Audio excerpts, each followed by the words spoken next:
your flesh and blood. First, I want to thank you for listening to and watching Tell Me Your Story. New paradigms for a new world where we are giving you choices and knowledge of those choices to help make your dreams come true.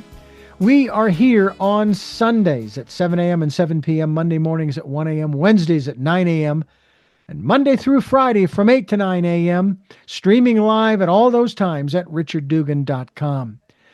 We are podcasting on SoundCloud, iTunes, TuneIn Radio, Spotify, Stitcher, Player FM, Blueberry, iHeartRadio, Amazon Music, and we're on YouTube and Rumble, where you can watch these conversations. I hope that you will subscribe and click notification. And we also hope that you'll pick up a copy of my book, Choices, 5 Steps for Life. It's available at Amazon.com in Kindle, hardcover, and paperback. We also hope that you can leave us a tip. We can use all of the support we can get. So I'm asking for your help. All right. If you can. If you can't, I understand. We'll take energetic support as well. But we have a tip jar. It's called PayPal. And all you have to do is go to PayPal and put in my email address, richard@richarddugan.com. You can also do the same with Zelle, Zelle. And it will go straight into where it needs to go. We really do appreciate and thank you for those who have helped and those who will help.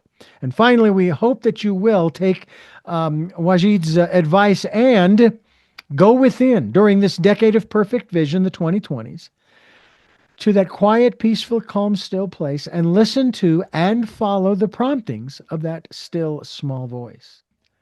And welcome to Tell Me Your Story, New Paradigms for a New World. I am Reverend Dr. D. That's right, Reverend Dr. D. And we are here today to find out a little bit more about, we're having a returning guest. I love this. It's wonderful to have my friend, I consider him my friend, Wajid. Wajid is with us here, and he has a movie he wants you to go see on YouTube, and you can see it for free. Wajid, first of all, it is really nice to have you back, not only because we are, as they say, we are brothers from different mothers, especially our hairstyle. And thank you for joining us again. Here we are in 2026. I think the last time we were together was, I want to say, probably the summer of 25. And that was right around all of the chaos and turmoil regarding my situation with my wife and moving and all of that stuff. And you're back there in the central part of the United States enjoying your life. How have things been going since the last time we talked for you? Well, I'm very excited about the fact that the documentary is completed based on the book, The Struggle for World Sanity. And like you said, the timing, again, with the way the world is going, it's time that people were open to the idea of, not only extraterrestrial life, but extraterrestrial life that actually cares about us. And that's the gist of the documentary. And so I'm very excited to be back on your show again and, have your viewers view the documentary with an open mind. Mm-hmm. Absolutely.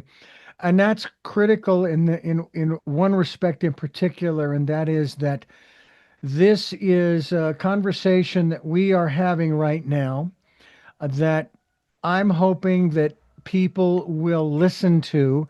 And it isn't a question of whether or not what we're talking about is or isn't happening. It's happening. Things that are going on right now in this world, some would say this is chaos. I mean, this is just, some even would say insanity. Why would one human being be able to do all of the things that they are doing that is causing such disruption? And just to share with you, I have a guest out of Ireland who connects with the Pleiadians, who has been told that the Pleiadians in particular, but not exclusively, will not allow humanity to destroy itself for the 6th time. That they will and maybe the word intervene is incorrect because they won't actually get involved. They will, shall we say, encourage or inspire others to human beings to get involved to stop that from happening. What if we can kind of start there on a real up note? What are you hearing? What are you getting and receiving in regards to information that tells you and helps to keep you optimistic about humanity's future? Well, the reason for why I wrote the book and the documentary was, primarily based on inspiration from a very personal experience I had when I lived in England.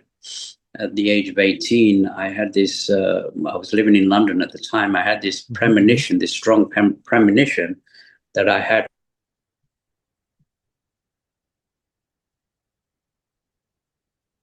or a telepathic message or whatever. I couldn't understand it.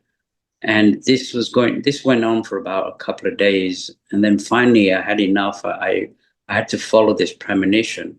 So I opened up a map of England and I traced my finger along the map to where I was supposed to be.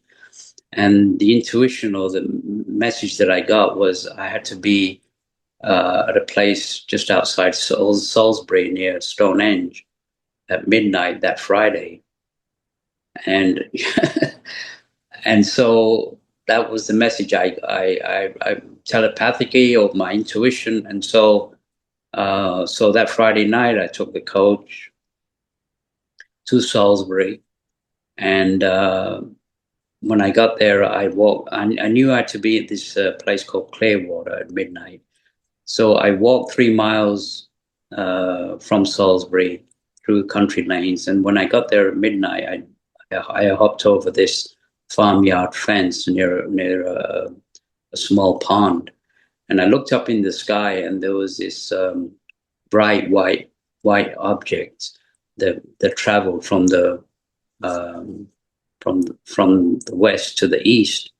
So I knew I was in the right place. And then around 1 o'clock in the morning, another bright white object traveled from the south to the north. Mm-hmm. And to me, it signified the sign of a cross. I don't know why, but that's what the signification was. So again, I knew I was in the right place. And then exactly at 3 a.m., I stood my ground. This large spacecraft came over the forest, over my position, and a beam of light shone from the hull of this craft, and I was filled with these spiritual energies. I was uplifted with these spiritual energies. How long it hovered there, I don't know, but then it gently moved away out into the wilderness. So for me, that was a connection that I had with extraterrestrial life, people who man these spacecraft. And the first impression, well, there was two impressions I got when I had this experience. Was first that these people were millions of years technically advanced. And the second one was that these people were also highly spiritual and really cared about humanity as a whole. So coming back to your your earlier comment on the space aliens caring about the planet, I think it was soon after that I got in contact with another yogi master, Dr. George King, who I believe was a true contact with these space beings. And so we've reached a point where, we've had our histories tainted with terrible amount of destruction and warfare. And we actually, if you look around, we do live in we live on a beautiful planet, but mankind as a whole, has not learned his lesson, and is a very savage, warlike animal in a way. To do horrendous things to another human being is appalling. And so these space beings are now as somebody mentioned, beaming down energies to try to, there is a spiritual awakening that's occurring around the world. Our Mother Earth is a highly evolved goddess, and she's raising her vibrations. And so this cannot continue. If this continues, we're on the brink of World War III, and if that happens, then unfortunately mankind will not be allowed to stay here. He won't be allowed to reincarnate on this planet, but will be taken to another younger planet to go through the barbaric history that he's already created. So I believe, Richard, that these are the end days. But I believe that also that there's hope, despite what we're looking at right now, and despite all the madness, the insanity that's going on. There is hope if we all band together as one and realize that we are part of one race, Mm-hmm. and cooperate with these higher beings, who I believe were also interplanetary masters such as Buddha, Krishna, Jesus, who were from higher levels of existence and came here to teach basic spiritual laws, which we're not following these days. Mm. It's what's interesting to me about all of this is the fact that I am seeing a lot of videos that people have been doing some very deep, deep, deep diving into a lot of the ancient wisdom teachings. And what they are coming to, and this is a conclusion that many of us have already come to, is that there was never, ever the intent for any group of human beings to follow another human being, or at least another bipedal individual. In this case, someone that has been referred to as the Messiah, Yeshua. That was never the intention for us to follow him or to create churches or do any of the stuff that we've done in the last 2,000 years. It was to take in that message, a stranger in a strange land, great word that I love called to grok, is to assimilate, as I define it, to assimilate it into every subatomic particle of your being. And when the words that are used saying,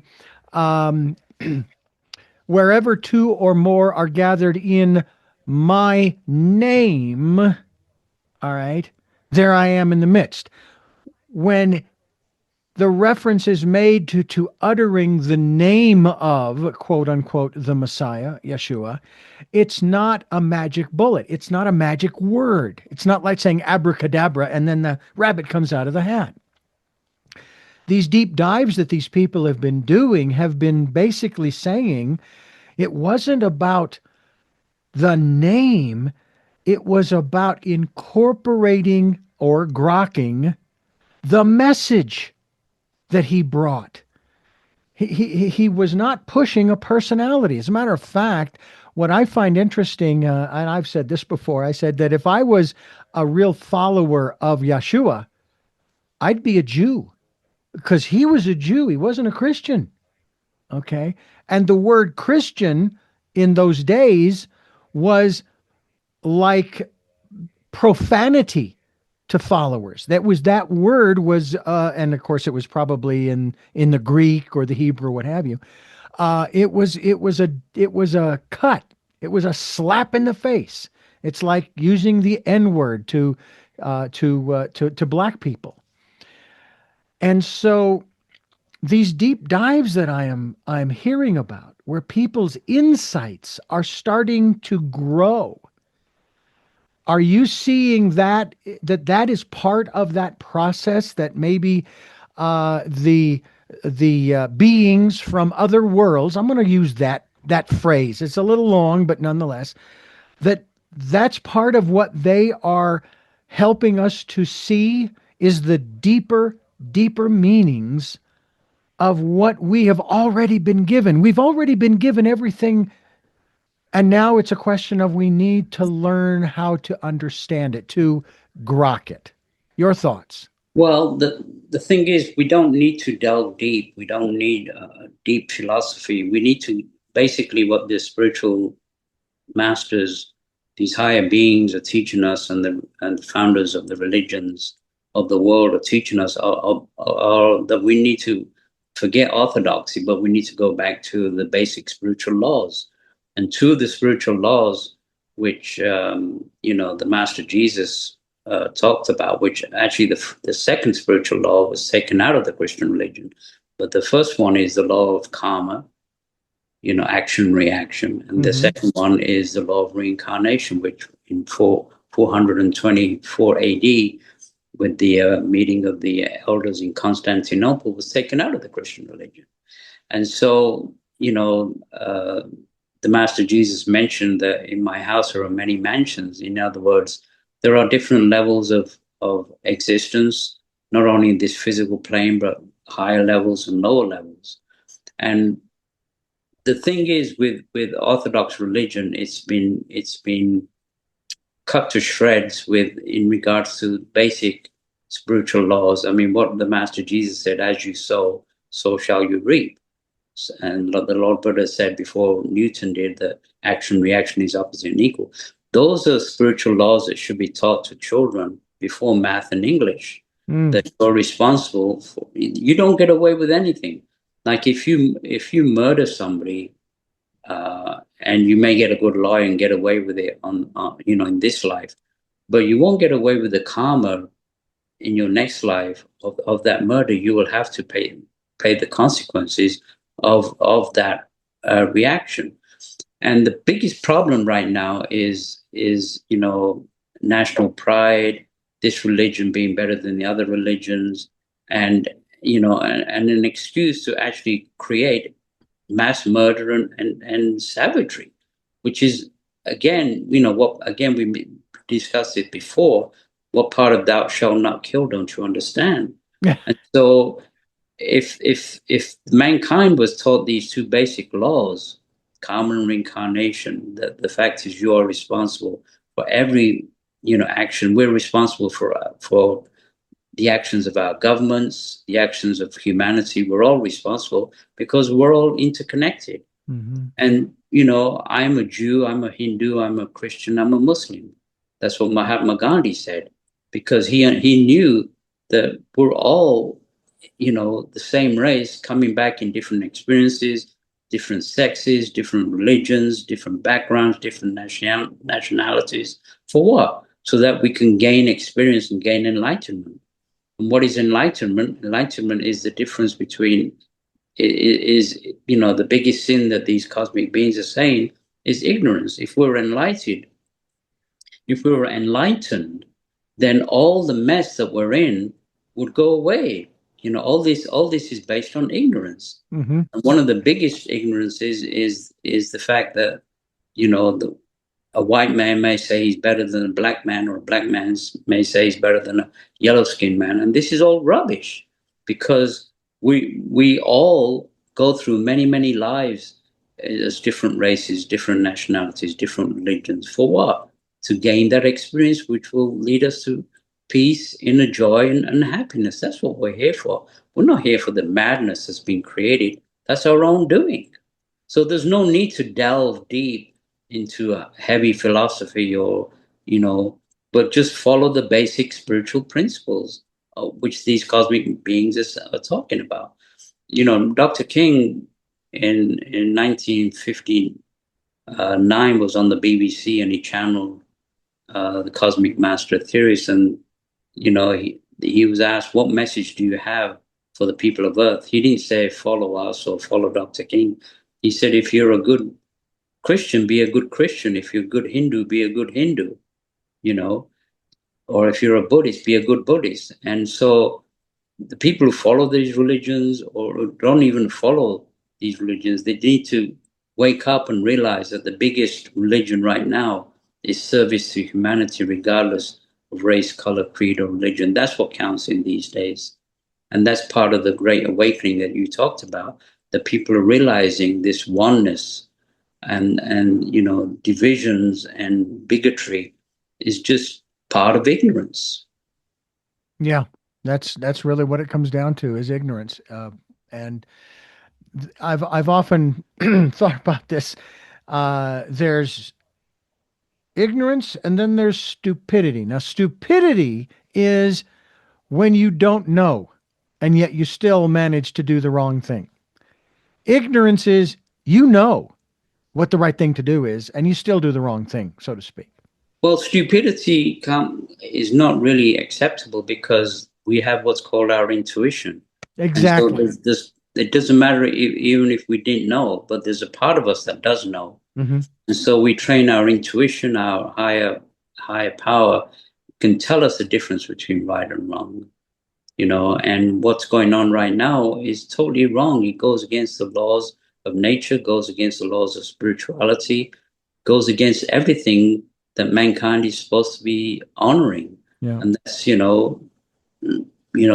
loving thy neighbor or treating thy neighbor in a way that, politics is not the answer. Politics without spirituality. Politics is just all about self need and selfish needs and again divisions between different political ideas. But the cosmic beings have said that politics without spirituality is like a ghost wandering in through the night. Yeah. So true politics, the true politicians that I follow, Richard, who have never ever deviated, who have never lied, again, are people like Jesus, Buddha, and Krishna, and all the other great teachers, because their universal message was for not for any race or any religion. It was for the whole of humanity, Yeah. and that's what people need to get into. And people do anything for their family. They'll do anything for their county. They'll do anything for their country. But when it comes to helping maybe somebody on the other side of the world, they're not interested. But the cosmic beings are saying that the person on the other side of the world that you may hate could actually have been your brother or sister or father or mother in the last life. Yeah.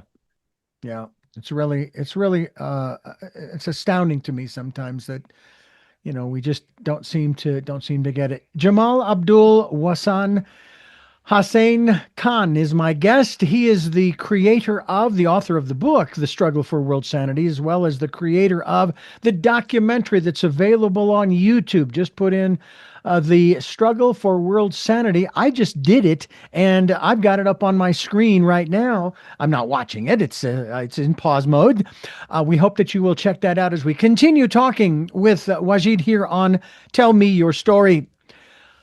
We are in interesting times. I know that, Wajid, you would probably agree with the old Chinese proverb, or at least you would understand the statement that is made. May you live in interesting times. Because if you're not living in interesting times, I guess there's one sense it can get kind of boring. But I don't know that there's any point in history where man has not lived in interesting times. There have always been challenges. So I'm not exactly sure. I'm going to have to get someone to help me to define that. But I want to ask you about that concept that you brought up, because I actually have a guest coming up in the coming week or so who is going to talk about this other saying that those who refuse to learn from history, and I paraphrase this, are doomed to repeat it. And we can look around at what's going on in the world today, locally, nationally, internationally. We're doing the same things over and over and over again. And Einstein was very clear in his statement that if you do something over and over and over and over and over again, expecting a different result, that is the definition of insanity. So it would lead me to believe, maybe this is also where the title of your book and your documentary come from, that as a species, because what you said earlier is we're all connected, we are an insane species. Now, maybe it's not you and me specifically individually, but one of the things I think that's probably hard for a lot of folks to take would be what you said earlier also. Hey, we're all connected, which means we're all responsible for what's happening now, the good, the bad, and the ugly. Well, part of the insanity, Richard, is the fact that, as human beings, we don't have just one personality. We have different personalities. We have a lower self and we have a higher self. And there's a Hmm. constant battle between the lower self and the higher self. And so, not only there's a battle around the world between the forces of light and the forces of darkness, these are invisible energy wars which are occurring, which we have no idea about. But there is an active recruitment to, for the forces of darkness to take over this world and enslave mankind. And so if we bow down to our lower self with selfishness and greed and avarice and hatred, we're going to bring those exact reactions back to ourselves, not only in this life, but in a further life, in our future lives. And what the cosmic beings are saying is that if we align ourselves to whatever higher power that we feel that we can align ourselves up to, I believe we have a higher power within us. And if we align to that, which I choose to call God or good, the goodwill, being of service, being kind, being generous, being merciful. I mean, those are the clashes that are going on right now. And so, in the midst of all this, what are these higher beings saying is that just like electricity, the energy of LOVE, love energy, is what's needed at this time, which we can radiate. Just like Hades and energy is the same energy, but on a lower frequency. So we can transmute this hatred and this savagery by sending out this spiritual energy. And that's what's lacking in this world. It's not the amount of oil or resources that we're lacking. It's the lack of spiritual energy. So what these beings are saying, if we start radiating this spiritual energy, we have an aura, we have psychic centers, and if we attract this energy from the sun and the cosmos and send it out, this is the best way that we can do on top of every other service that we can do is to send this energy out, because not only we not only do we have a physical plane, we have a mind belt which is being warped right now by social media with hatred and people siding with each other. So if we send this beam, this calming energy of light through prayer, meditation, just being of service, this is the only solution to all the madness and the insanity. And it's so simple, it goes over people's heads, and then they're not saying that you have to spend hours and hours in prayer, but if everybody in the world got together and spent 15 minutes a day sending out this healing energy to the world, this world within 50 years could be transformed into a beautiful place. So, we have to stop on, the hypnotism of TV and the social media and the politicians and the generals and the orthodox leaders of religions, and go within and find out our true selves. And our true selves want to express this divinity, this energy, this enlightenment, this love. And that's the main key, which I put forward in my documentary as well in my book. The documentary is more visual, so it'll be more inspiring if people watch the documentary and Hmm. show, and you're right. History does repeat itself. Every tyrant, dictatorship, the Nazis, the fascists, communists, they've come and gone, and now we're in the same situation. Nothing's changed because we still have fallen down from following the basic principles of love and service to all. Yeah, that's the interesting thing, and I sit here as we talk about this and remember some of the things I've said to people. Now I'm 66. I'll be 66 in June. Been here a very short time on the planet, and the thing that kind of galls me about those who really push this whole business, for example, of voting, every, I don't know, sometimes it's every year because sometimes you have county and city and what have you votes and so forth, is the fact that in spite of the fact that so many millions of people actually have gotten out and voted, this country as a whole has made no progress forward. Now, someone say, oh, look at our technology. It's not about the technology. It's about the community. I mean, we've actually gone in the opposite direction. We all might as well find someplace out in the wilderness to live. I mean, we have a lot of people that do that. They take off. They want to get off the grid and away from everybody because it's just crazy out there or insane. And so then you wonder, well, why participate in the process? Because nothing changes. And I can appreciate the sentiment, but I don't necessarily agree, because if we stop doing the things that we're doing, and I, as my wife and I, whether it be meditating and or praying, I also believe that, for example, the monastic orders around the world, regardless of philosophy, right now they're kind of holding everything. They're like the glue that's holding it all together. Because if they stopped, you thought it was crazy now, without that energy coming out, without that force, if you will, that unseen force coming out, things would really, really start to unravel a lot faster than they are.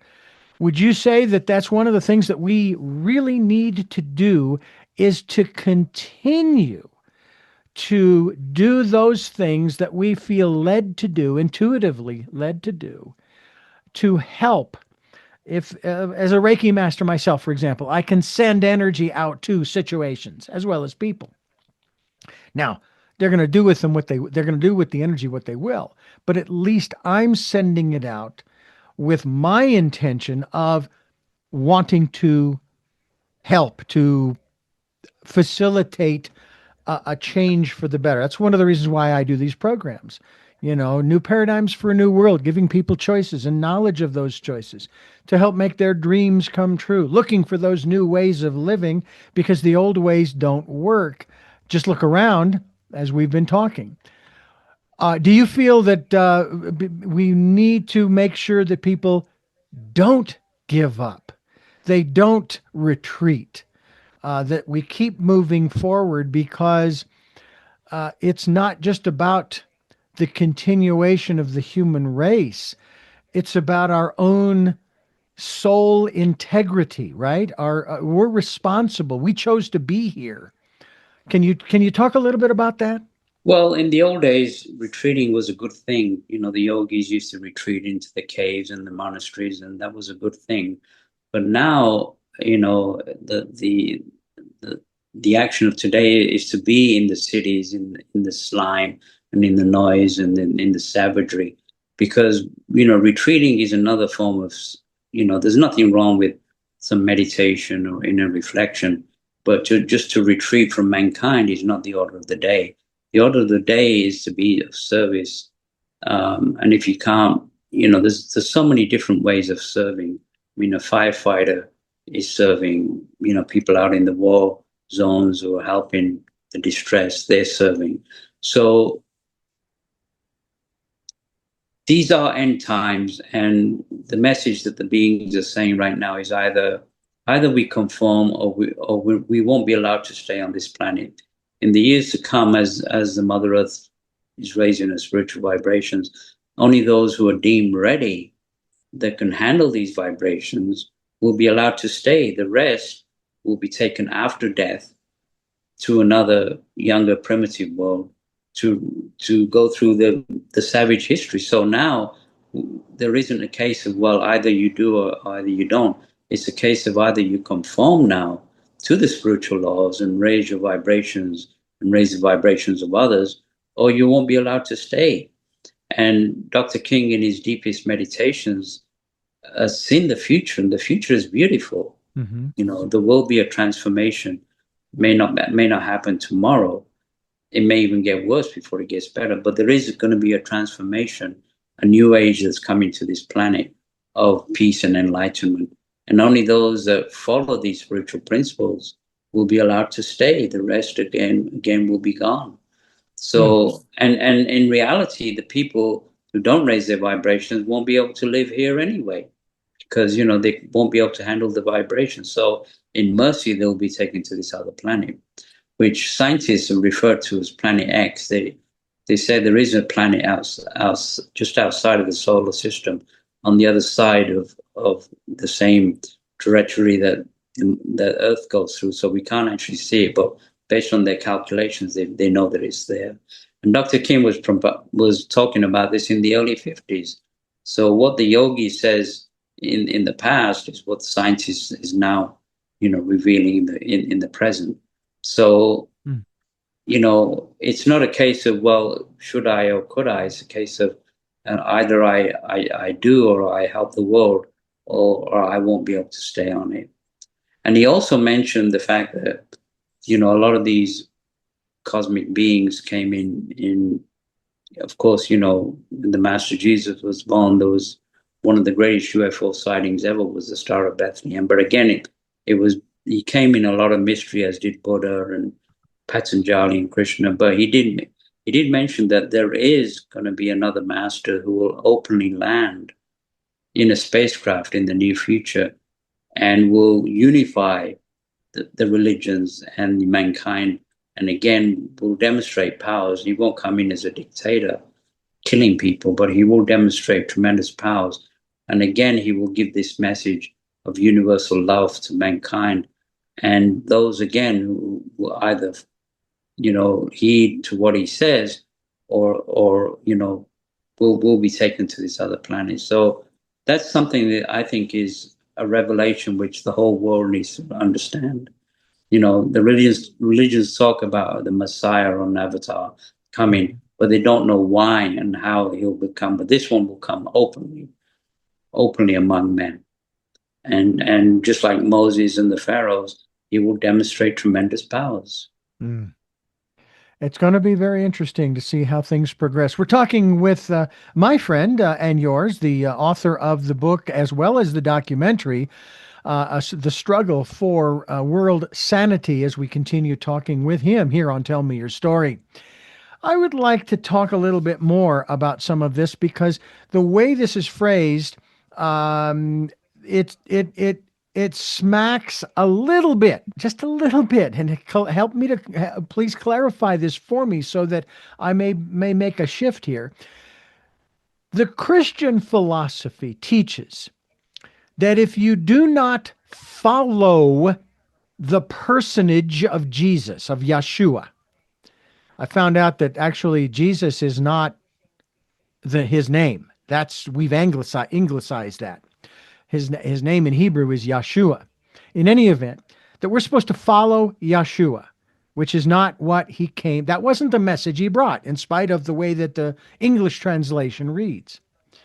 But it goes on to tell us that if we don't, that we're going to go to hell.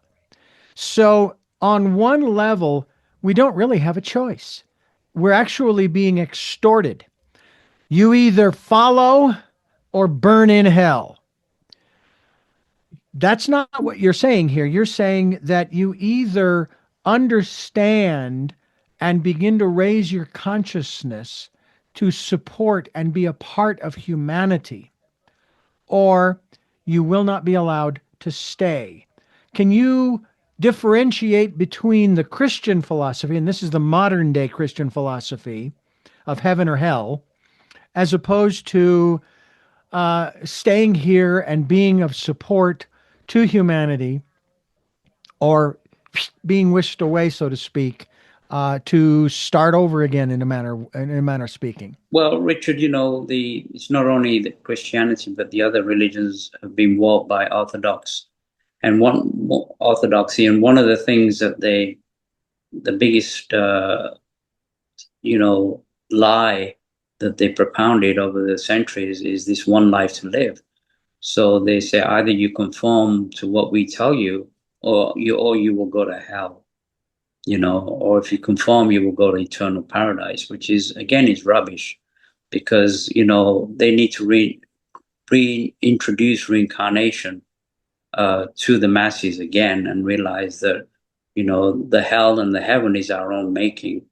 If there are levels below us, there are levels above us. So when we die, we do go to the levels that we deserve, but it's not as a punishment. It's just we reap what we sow.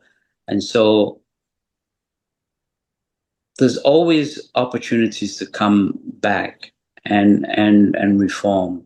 So even a mass murderer, if he goes into the lower astral realms, will have a chance to reform and come back and raise. And so there isn't this eternal hell and damnation if you don't follow what we say. And so, you know, all the leaders of the religions of the world pretty much saw the same thing. And I agree that they didn't say to follow them, but to follow their concepts, to follow the spiritual laws, the basic concepts of doing good. And there's nothing wrong in devoting my life to Jesus, but there's nothing wrong to devoting my life to Buddha or Krishna or all the other great masters, because they all taught the same thing. They just came in different cultures, different times, but their basic teachings were all the same. I mean, when I was 16, I used to go to the mosque because I was raised as a Muslim, and the Imam would say, "Well, the Jews and Christians are damned to hell, and only the Muslims are gonna go to heaven," which I didn't buy. And then I'd go. I was also went to Church of England schools, so I was told that that Jesus was the one and only Son of God, and if you don't follow him, you'll go to hell. So I didn't buy that either. So I opened myself to other metaphysical truths, again based on experiences that I had in a past life, because these weren't shown to me when I was 16, but my intuition told me that these are just fabrications in order to control the masses. And so it's not only politics, it's religion that's controlling the masses based on fear and not faith. And it's all based on fear. If you can keep the people in fear, you can control them. And that's what's happening these days. Everything is based on fear. These armies and rockets and bombs, it's just based on fear of the other person, so that we'll have bigger bombs and bigger armies, so that, in case you attack us, we'll kill you. And, the higher being said, you don't need bombs and bullets, and, you need to send out love and send out this transmuting power. And nothing, there isn't a force on earth that's more powerful.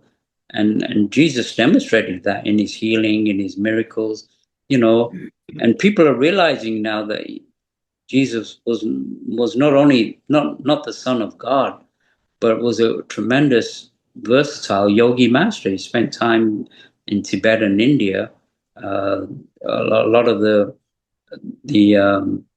between the age of 12 and 30, he's not even recording the Bible of where he went, but he spent a lot of time in monasteries in Tibet and India and learned a lot of the yogic principles.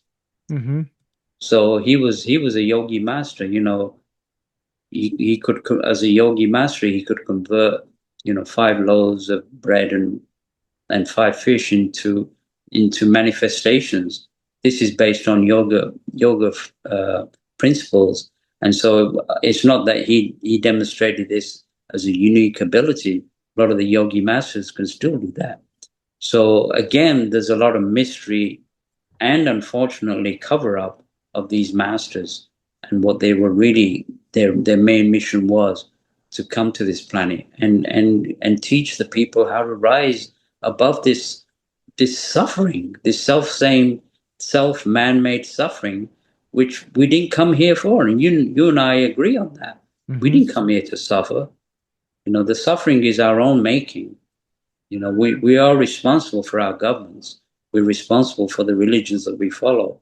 And so we have to rise up in protest, peaceful protest, and say, enough is enough. We're not taking this anymore. Yeah. It kind of reminds me of the movie Network, and the guy hanging his head out the window saying, "I'm mad as hell and I'm not going to take it anymore." And and that's kind of where a lot of people are. And there's been a great deal of criticism that's been heaped upon the specifically the religious community, because they have basically turned their backs on their fellow man and woman, based upon what we've seen going on in this country as well as around the world. It's not exclusively to the United States. I have a hard time even referencing our country as America, because we've got a continent that goes from the North Pole to the South Pole. We got the North, Central, and South American countries. And so I try to keep it more specific and say it's the United States that we need to be dealing with here. And I want to talk to you a little bit about maybe some of the information that you've been sharing with us, and how it applies to us as individuals and our inner life. But I will address that to you as we continue here on Tell Me Your Story. Wajid Hassan is our guest, and he is here with us to share some very interesting aspects. First of all, before we dive into this, as above, so below, as inside, so outside, or vice versa, I would like for you to give us a little primer, if you would, about this individual you've mentioned several times, Dr. King. And we're not speaking of Dr. Martin Luther King here. We're talking about a different Dr. King. Can you please tell us who this person is and why what he has to say from your perspective is so vitally important, especially in this day and age? Well, I believe he was a yogi master, and I believe that a lot of the things he propounded were very radical. But then, Jesus also was a radical. That's why they murdered him, because he didn't conform to the status quo, and nor did Dr. King.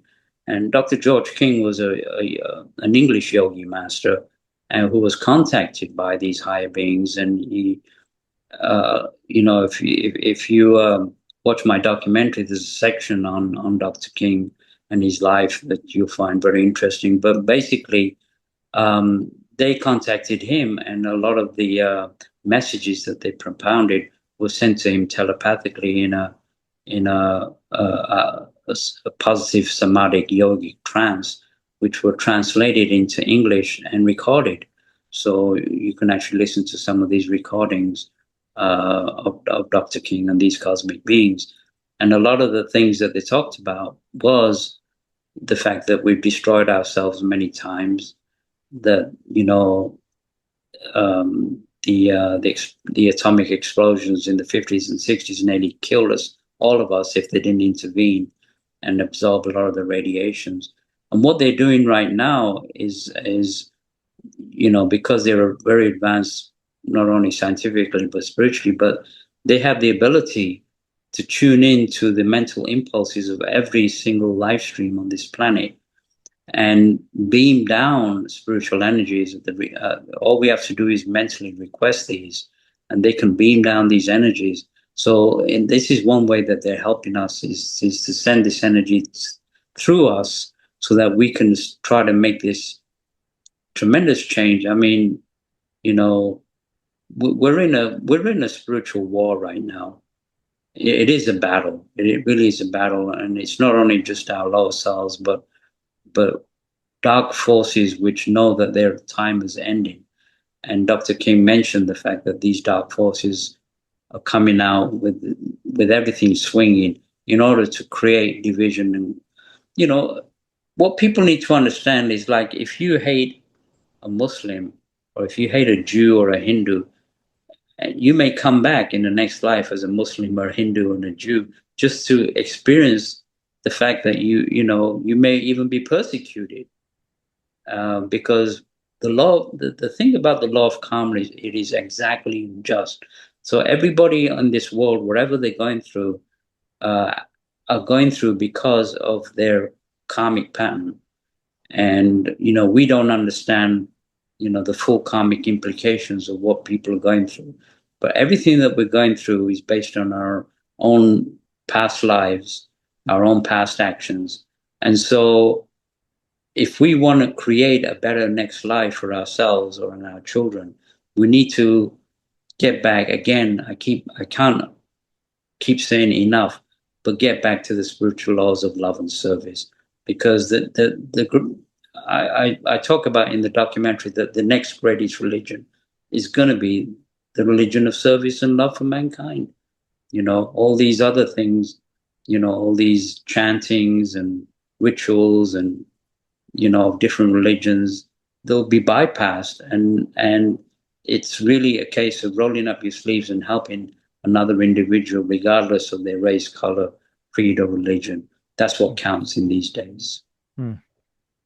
Well, let's just hope that we choose that path before somebody else chooses another path.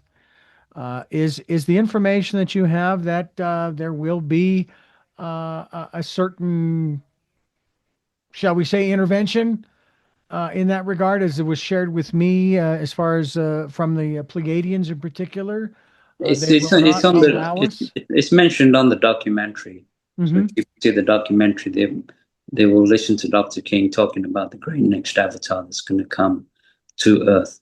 He mentioned that it could possibly be when the financial institutions have collapsed, which is pretty close, I think. Hmm. Now, you've mentioned the term or the phrase several times here on the program, the end times. And of course, that is used rather vigorously, shall we say, by the Christian community, at least that which is with us today. Is that a term that denotes that when we refer to that, we're not talking about Armageddon and all of that and so forth that the Christians speak of. We're talking about the end of this phase, this Yes. cycle. It's kind of like what REM, the musical group, says. It's the end of the world as we know it.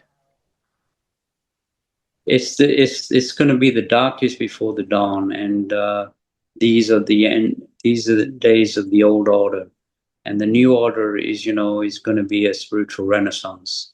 It's going to be a spiritual upliftment. It's going to be a spiritual awakening. It's already happening. People are awakening to the fact that their intuition is telling them, things are not exactly the way it's supposed to be right now, and so they're rising above the mass hypnotism that's been created by a few over the many, and that's happened throughout history. We're being molded by TV, by commercials, by politicians, by generals, by orthodox leaders.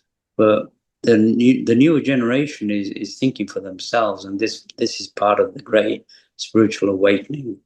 And so, yes, it's not Armageddon as such, but it's the end of the old order, and history cannot continue to repeat itself. Either we conform now, or like I said, we won't be able to stay or reincarnate on this planet anymore. But we will go to another younger planet. Is there a particular reason why this planet, as opposed to somewhere else in the universe, or is that a really a relevant question? Because now we're talking about. I mean, we've got, as you and I are speaking, we have four people that have already circled or at least gone around. People like to say the dark side, the back side of the moon, the far side, and they're heading home now because they're talking about developing a base on the moon for further exploration out into the universe. What about that whole aspect of our, I don't know whether we want to refer to it as explorative nature, because it doesn't seem as though it's really that beneficial for the majority of people on the planet. No, it's a waste of time. It's a waste of money and resources. We've already been on the moon. Why do we need to go back? All those resources and money can be spent on helping, uh, the homeless and the destitute, and as well as all this $1 trillion defense spending should be spent on, taking care of, people in not only in this country, but other countries as well. You know, Dr. King said that the greatest spacecraft ever invented is your astral body. And if you learn to control your mind and thoughts and go into yogic discipline of deep meditation, you can project from your body and you can go to the moon and back in seconds, which he did, and other yogi masters did. So if you go within, you don't need a lumbering rocket, spend billions and billions of dollars to go and look at the moon. You can do it yourself. In fact, he said with the new world, there won't be any transportation. People will be able to just by thought go to one side of the planet. These are the higher aspects of mankind that we actually had at one time, Richard. We were part of a very highly evolved race, but we've lost all these abilities. But this space exploration should only be tried out when everything on planet Earth is okay for everybody on planet Earth. Yeah, it's interesting that you put it that way because I have been listening to some other conversations on the internet, on social media, and one in particular has to do with this whole aspect of Elon Musk wanting to go to Mars and terraform it. And the comment that's made in this particular conversation that I was listening to was that if we have the technologies to terraform Mars, we need to start using those technologies first here on this planet. Yeah. And I don't know if I probably shared this with you before, that I don't get into conversations with people about the science regarding climate change. To me, that's irrelevant. It doesn't matter. My statement in regards to all of that is we just need to clean up our home. This is where we live. There is no planet B. All right. And we need to put our resources into, and that's another thing too, resources. People talk about this whole business of conflicts over resources. There are more than enough resources on this planet for everyone. It's just that the mindsets of a few are that they want to control. Well, there's where the insanity comes in. Yeah. I mean, how many meals do we need a day, and how many houses do we need? I mean, all this stuff, this materialism, this trying to be a millionaire wants to be a billionaire, and all this is just basic materialism, which you can't take with you. And so, these people who are billionaires, it's not even the money now. It's power over others. Yeah. So that's part of the insanity, and the cosmic beings have said, in a normal world, there won't be a rich man or a poor man. There won't be a king or a general. All these things are just designed to control the masses, and unfortunately, there's a minority of people who control the world, and these people are rich beyond measure. And so now it's not riches that they want; it's power over other people. That's the ultimate evil, and that's what's happening in these days. And the cosmic beings have said that mankind will eventually rise en masse. They will eventually rise. They will, and all these things will change, but it's not going to happen overnight. But this inspiration or beams of energy that are being sent to the ordinary man, you and me on the street, these are the people that are being targeted right now, because they've said that they've been to Washington and the Vatican and Moscow, and they were turned down when they approached the leaders of the world, because it meant for them to change, and they don't want to change. So now they're asking the common man, the people on the street, the person working 4 jobs just to make ends meet, to try to make this change, spiritual change, for the better, for the whole of humanity, and not just a few. And you're right. a lot of these countries that have oil, they can supply resources and everything to everybody. Everybody can have abundance, but it's all based on greed and materialism and avarice and getting rich while millions and millions of people suffer. That is part of the insanity, Richard. I totally agree. Yeah. The other aspect of it too is the fact that right now we're being told backwards and forward. We're being told one thing and then another. It's day. Oh no, it's night. No, it's day. It's night. It's day. It's night. It's and the sun hasn't moved in the sky. Okay, and I use that as an example of what we're being told. And I sit here thinking that the people who wittingly or otherwise are supporting these different leaders around the world. I sit here going, wait a minute, how is it that you don't see that they don't have first, that they're trying to confuse you? The sun is up and they tell you it's night. Then they tell you it's day.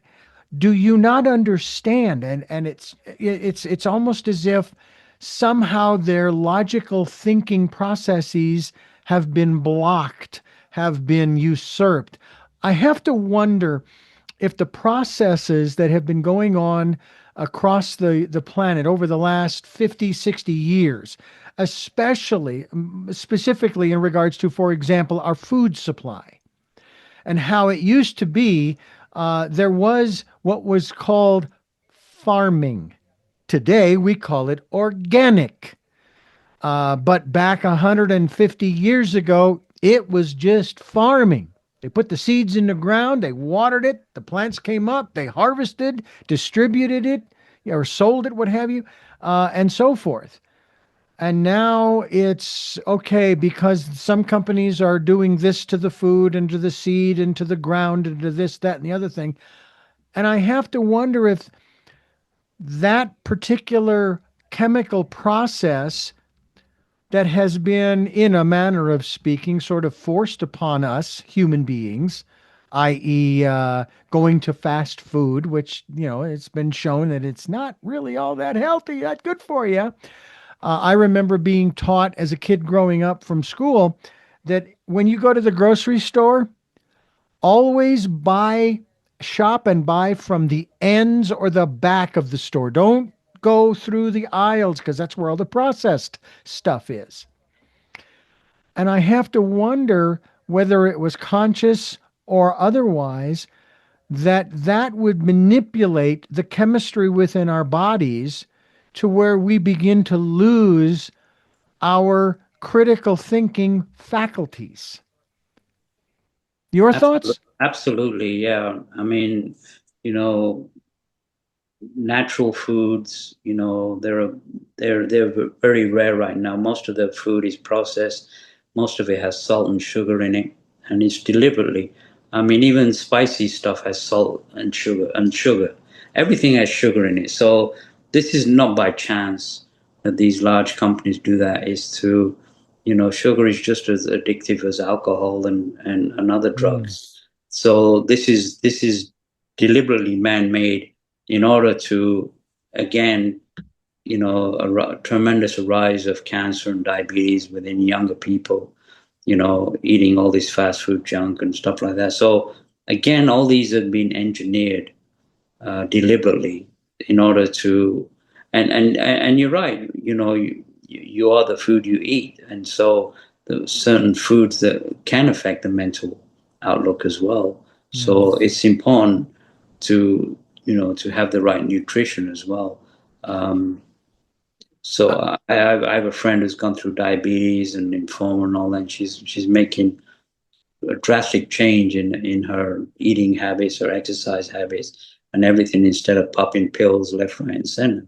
Not that I'm saying that medical uh, the medicine is bad, but a combination of medicine and healthy living is what's needed in these days. Yeah. So wherever the soda manufacturers and They had a survey in India now. A lot of obese people are in India, which is never, and it's based on the fast food and the soda industry, just pumping their profits into these less economically viable countries, and making people extremely, extremely unhealthy.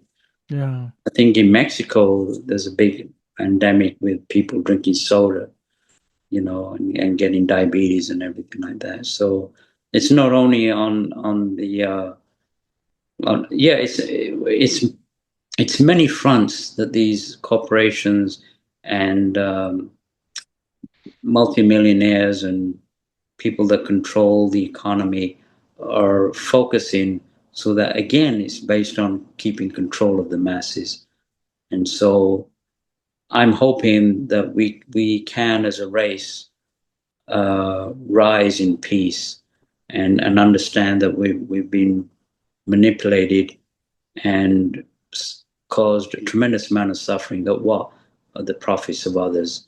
This has to stop. It has to come to an end. And you are, based upon the information that you have gathered, optimistic about our future, or are you kind of in the middle going, yeah, it could go either way. It These, depends these upon the are these are choices that we make.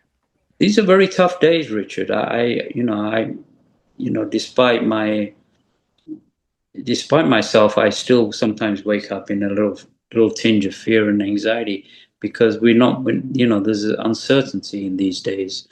But the solution is there. The only solution is a spiritual solution, not the religious one. Hmm. And so the more people that come together and do this, yeah, these are tough times. I will agree, but it requires bravery, Yeah. and with bravery, requires faith.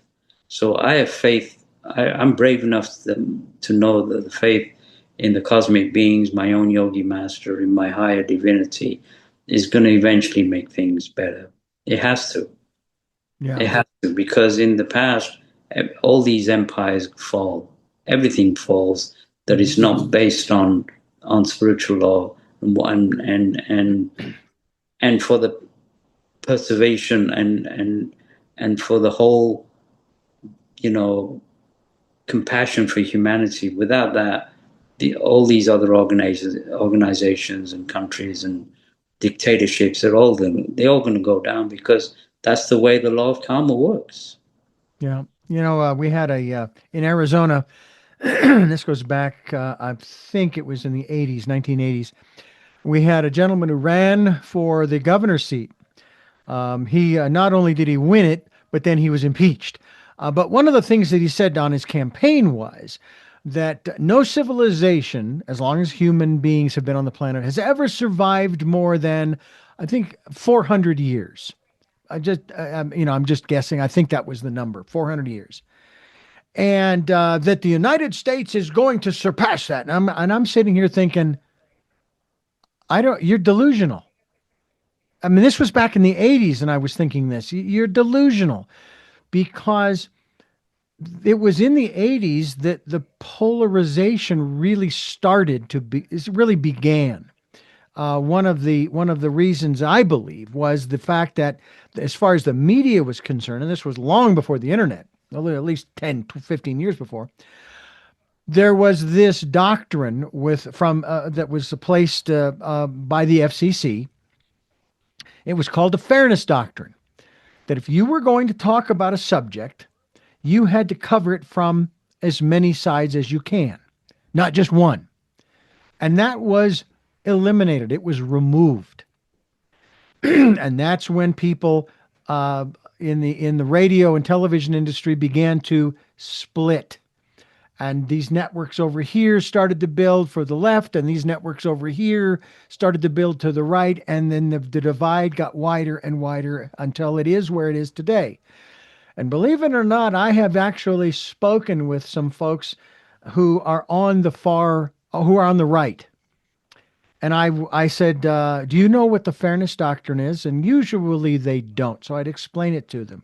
I said, do you think that maybe we should have that again? I was shocked that they said, yeah, I think we should. And that's one of the reasons why, when I was working in the 80s for a Christian station, state legislature in Arizona was debating this bill giving same-sex people the same rights as everyone else. And I wanted to do a program on that. So I was going to get someone from one side and someone from the other. Well, the one side that I was going to get was from a former gay man who is now ex-gays for Jesus. He refused. He says, I'm not giving the devil equal time. I thought, we're not giving the devil equal time. We're discussing a very important issue here. Now, this was back in the 80s.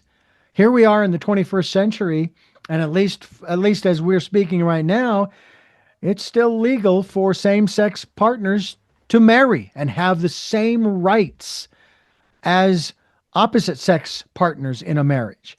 Um, I've often thought about this interesting transitional period we've been through over the last few centuries, where it used to be, and to some degree, yes, it still is, that we discriminate based upon the color of one's skin. Then it shifted to their sex, male or female. I mean, in the early 1900s, the women fought for and got the right to vote. And then we started dealing with the issues of same-sex partners. And now, here in the 21st century, although I know this has been around a lot longer than that, we are now debating over this whole issue of transitional individuals.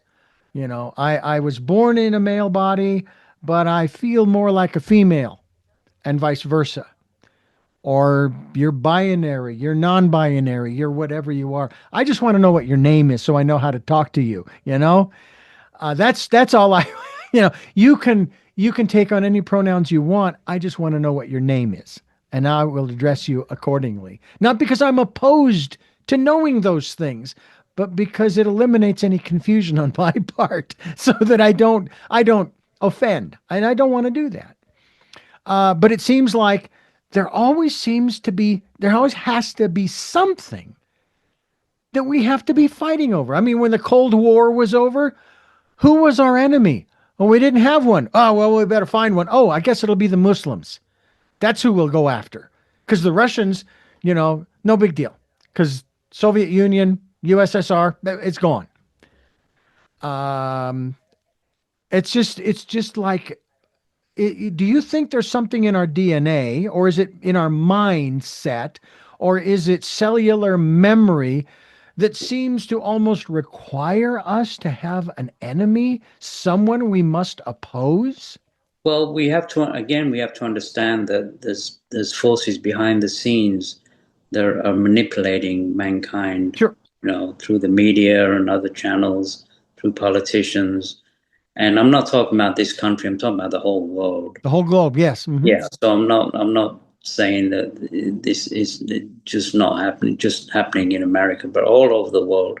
And there's these, people who control the finances, that control the governments, and they control the media, and the way that they rule is by division. So if you can divide, you can conquer, because if you can divide both sides, if you have a left and right, or a Muslim or a non-Muslim, or a Christian, and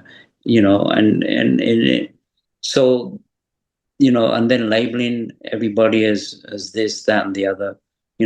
Everything is designed to create division, and with division comes hatred and fear. Hmm.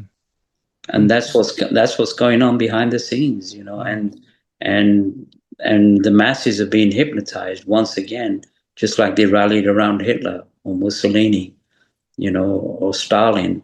They were just hypnotized. And I think certain black magical rituals are used to hypnotize the masses. And so the greatest white magic that we can do is send out the light and break this darkness. So I don't think it's just the individuals themselves. I think there's a mind influence as well that's going on by powerful dark forces behind the scenes. And we have to break that cycle as well. Right. So, in the new world, is we don't care if you're black, white, lesbian, gay, or whatever. Hmm. In the new world, it's like, well, what kind of service can you perform? Yeah. What good are you doing for another individual? And all this labeling goes out the door because it really doesn't count in the end.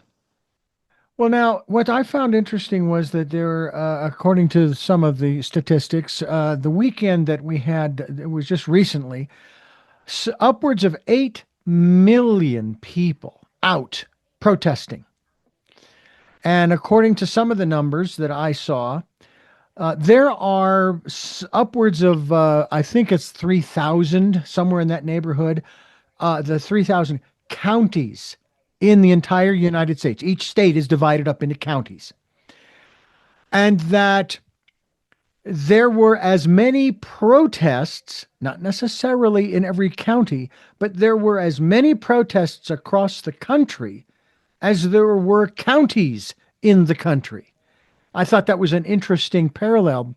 What I want to ask you, and why I even bring that up, is going back to what I was wanting to bring up earlier, and that has to do with what's going on in the outside world. Now we're going to shift away from the powers that be, and we're going to focus on um, our inner life and how it is reflected in the outside world, outside of us.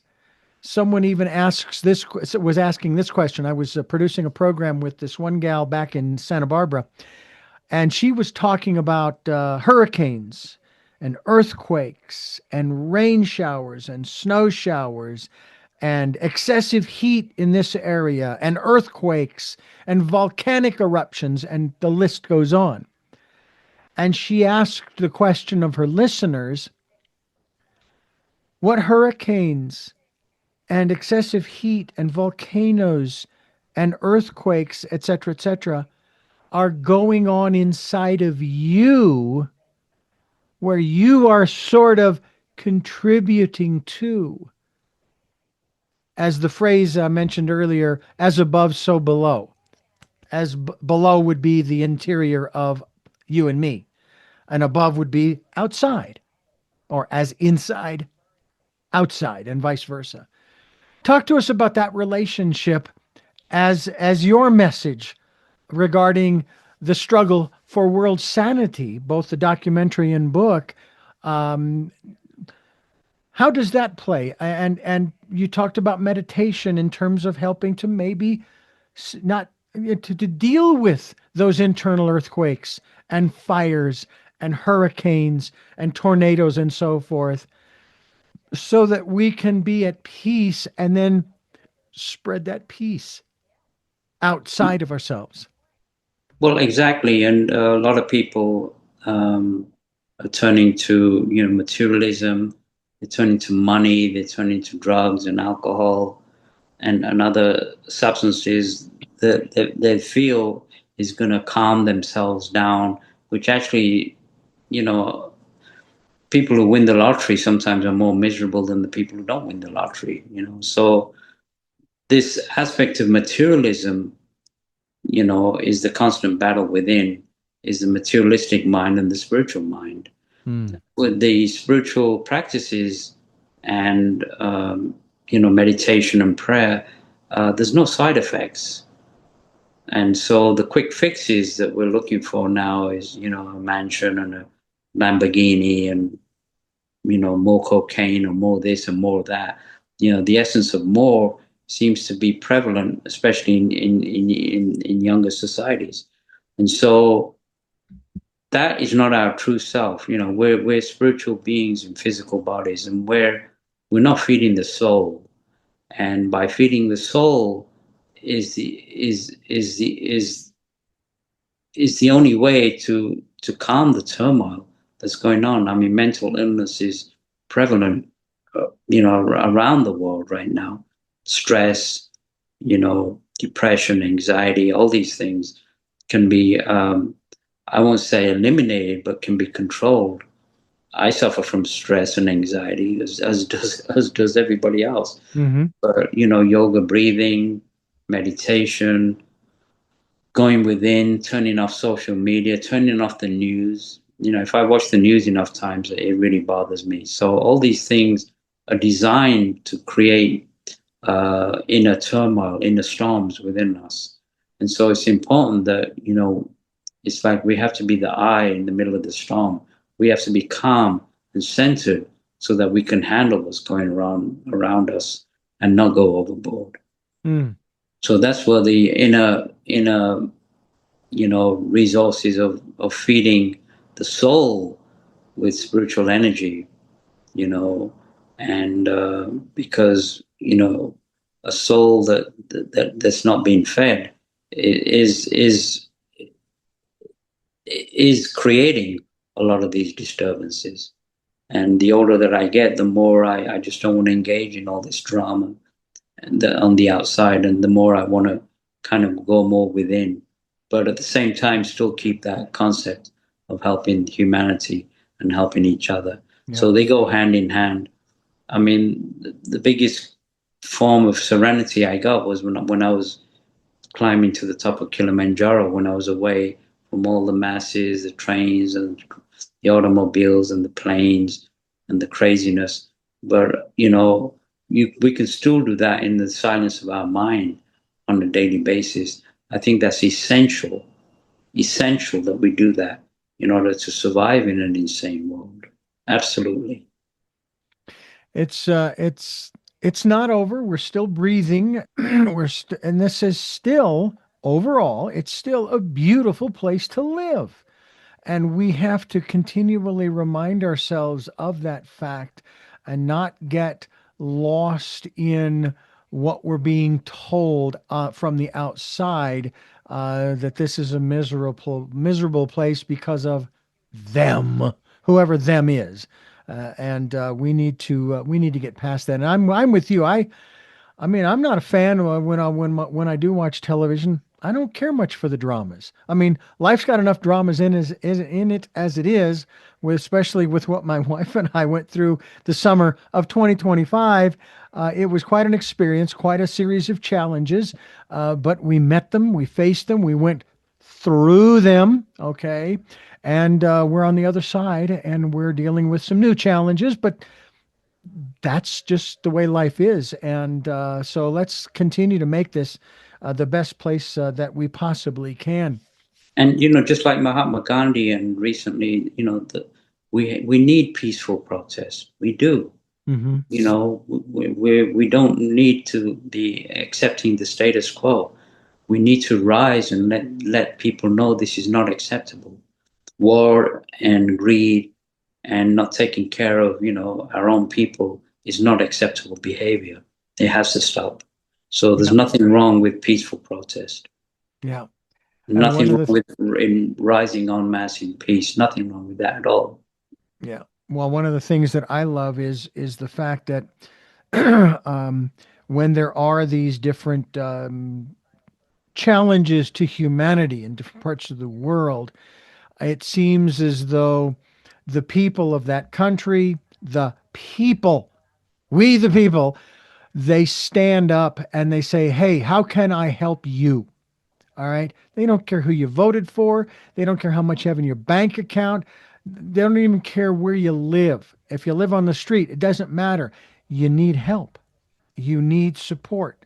And that is what, from my perspective, we were watching this documentary, or not documentary, we were watching this piece on 60 Minutes the other night, dealing with the issue of healthcare and how these people were pulling into this parking lot in the middle of the night because there was going to be this organization that was going to be setting up shop there on a particular day at a particular time for the entire day to take care of the vision and dental issues that the people came there for. One gal drove 200 miles and stayed in her car for 2.5 days to make sure she could get the help that she needed. And what I saw was, on the one hand, I'm going, this is the great America, that our system has abandoned these people. But on the other side of it, this is what makes our country what it is great, because people who were volunteering their time and resources to support their fellow citizens, just human beings, not just citizens, but human beings, to get the dental care that they. I have two teeth that are missing. I would love to find this place where they're going to hold the next one so I can get those teeth filled in, and so on and so forth. But it's like, okay, on the one hand, you have these challenges to your life and livelihood. All right, I get that. But remember, if you don't ask for help, you're not going to get it. You've heard the old sports analogy that you will miss every single shot you take to the hoop on a basketball court that you don't take. All right? So ask for help. There is no, it's not about charity, it's about support. We want to support one another as citizens, okay? Forget about the government. I mean, whether they're there to help or not is not relevant. It's you and me, Wajid, that are there for each other. That's what makes the difference. Absolutely. Yeah. I want to thank you for what you're doing with the struggle for sanity, the movie, the documentary that's available for free, ladies and gentlemen, on YouTube. I would also encourage you to go to wajidauthor.com to find out more about the work that he is doing. Watch the documentary first. Okay. And we hope that you will do that. And Wajid, I want to thank you for joining me again, and we'll have you back again as time goes on. We'll see how things are developing and who's getting involved. Matter of fact, I'm in the process right now, and I don't know if I've sent you the email or not. You may have gotten it, maybe not. I'll send it to you again, having to do with this new movie that's being put out about kindness. Kindness. And the more we put out things like this, the more it's going to help to change the minds and the hearts of the people to be able to, do the things that we want to do, to accomplish what we want. And I think that's part of the problem too, is as a society, we have no clue as to what our goal is. Where are we going? We're traveling down the road in one sense with no direction. Now, I think you and I probably do have a direction. I mean, I'm wanting to make a difference in the world, to change it for the better for everyone, as are you, and so on and so forth. To live a life of peace. It doesn't mean we won't have challenges in our lives, but it would be nice to be able to focus more on the thriving aspects of existence in our lifetime than just surviving. That paradigm, I think, is on its way out.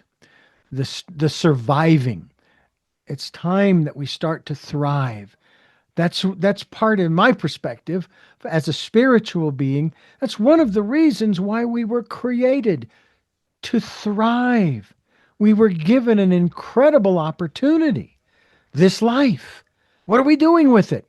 And I am grateful to be partnered with you in this conversation and the work that you're doing to help people to find that thrival point, shall we say. You've heard of the 0 point? How about the thrival point? Let's get there. So thank you for being here. Thank you, Richard. I want to ask you those 3 questions I asked you back right around the 29th of July. Believe it or not, it was that long ago since the last time we talked. I'll ask those of you, but first I want to thank you for listening to and watching Tell Me Your Story. New paradigms for a new world, where we are giving you choices and knowledge of those choices to help make your dreams come true. We are here on Sundays at 7 a.m. and 7 p.m., Monday mornings at 1 a.m., Wednesdays at 9 a.m., and Monday through Friday from 8 to 9 a.m., streaming live at all those times at richarddugan.com. We are podcasting on SoundCloud, iTunes, TuneIn Radio, Spotify, Stitcher, Player FM, Blueberry, iHeartRadio, Amazon Music, and we're on YouTube and Rumble, where you can watch these conversations.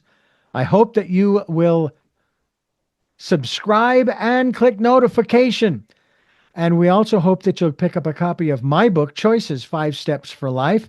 It's available at Amazon.com in Kindle, hardcover, and paperback. We also hope that you can leave us a tip. We can use all of the support we can get. So I'm asking for your help. All right. If you can. If you can't, I understand. We'll take energetic support as well, but we have a tip jar. It's called PayPal. And all you have to do is go to PayPal and put in my email address, richard@richarddugan.com. You can also do the same with Zelle, Zelle. And it will go straight into where it needs to go. We really do appreciate and thank you, thank you, thank you for those who have helped and those who will help.